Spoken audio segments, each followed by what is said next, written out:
It was purchased mainly from the country, but the car was very popular in Finland. The design at that time was very modern. And also this car was very inexpensive. First batch received. New cars Zaporozhets. But it has become much simpler. At the expense of what? At the expense of what the gas tank will carry.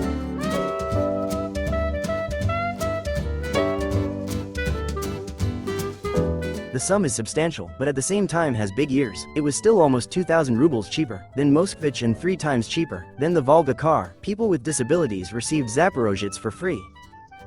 Modifications with combined ones were produced for them, or manual control.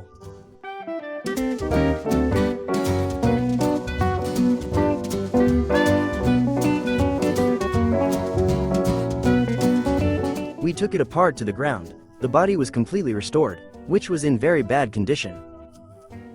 Another difficulty was to revive the engine, completely atypical for Soviet cars.